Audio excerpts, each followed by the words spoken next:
Have you ever heard of a hidden prophecy that could completely change how you see the future? What if I told you that the very last prophet of the Old Testament predicted the return of the prophet Elijah, all to prevent a devastating curse from falling upon the entire earth? This isn't just some ancient story. It's a profound mystery that connects the distant past to the end of time, and today we're going to uncover it together. Prepare yourself for a journey deep into a biblical enigma that has puzzled scholars for centuries.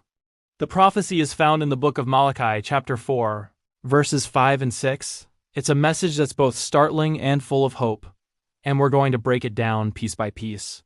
So who exactly was Malachi, this messenger of God? His name itself means my messenger, which is incredibly fitting. He lived and prophesied around 430 to 410 BC, a critical time in Israel's history. The Jewish people had returned from their long exile in Babylon and had even rebuilt the temple in Jerusalem. You'd think this would be a time of great spiritual renewal, right? But it was quite the opposite. The people had become complacent. Their commitment to God had faded. The society was struggling with corrupt priests who offered flawed sacrifices. People were marrying outside of their faith, which diluted their spiritual heritage, and many were neglecting to give their tithes, which was a fundamental act of worship and trust in God. It was an era of spiritual decline, a slow slide into apathy. This is the stage where Malachi appears.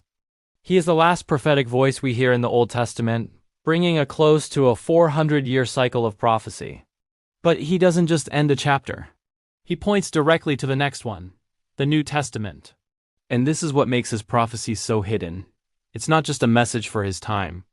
It's a crucial link, a bridge between two major parts of the Bible, holding secrets about what the scriptures call the day of the Lord.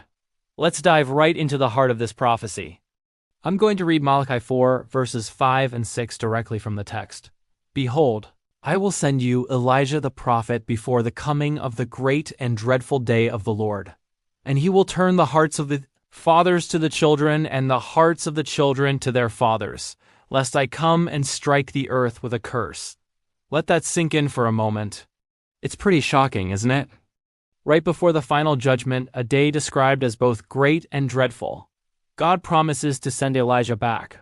And what is Elijah's mission? To restore family relationships, to turn the hearts of parents back to their children, and the hearts of children back to their parents. This act of reconciliation is presented as the last chance, the final opportunity to avert a terrible curse on the land. The day of the Lord is a recurring theme in the Bible, often described as a time of divine purification and judgment. It's a moment when God sets things right. But Malachi's prophecy introduces an incredible element of hope. Conversion, starting within the family, can actually avert the disaster. But why Elijah? Why not another prophet?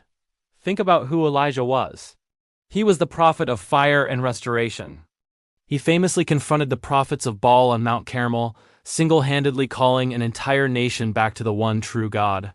His entire ministry was about turning people's hearts away from idolatry and back to their covenant with God.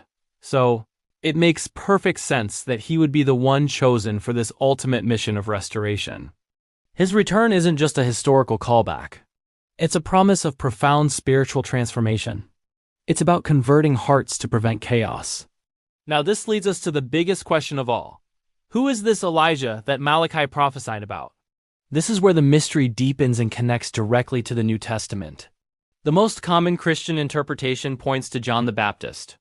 He was the forerunner, the one who came to prepare the way for Jesus, the Messiah.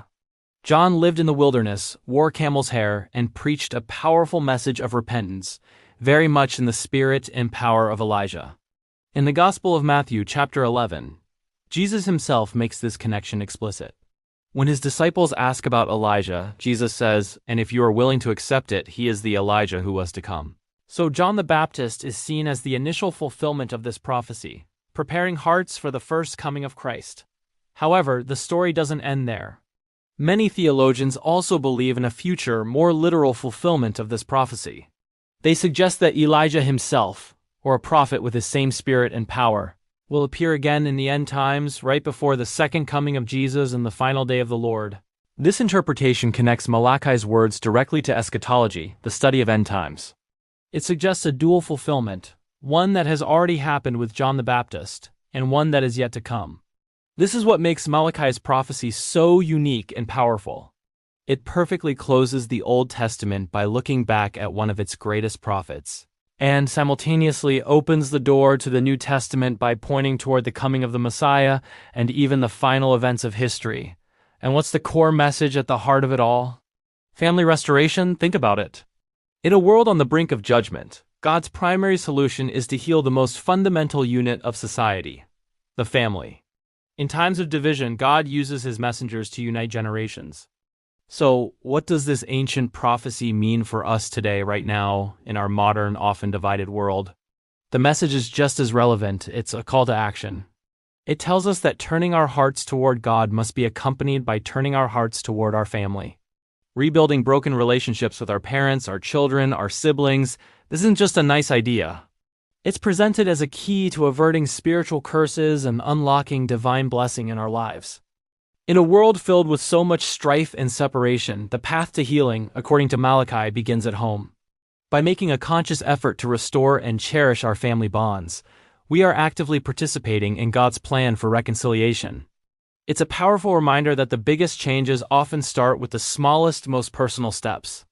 I hope this exploration has given you a new perspective on this incredible prophecy. It's a message of warning, but more importantly, a message of immense hope. So I have to ask, did you know about this prophecy? Were you shocked by its implications for the family and the end times? Let me know your thoughts in the comments below. I'd love to hear from you. If you found this video insightful and want to uncover more hidden revelations from the Bible, make sure to hit that subscribe button and turn on notifications so you don't miss our next video. And if this message resonated with you, please give it a like and share it with someone who might need to hear it. Thank you so much for watching, and I'll see you in the next one.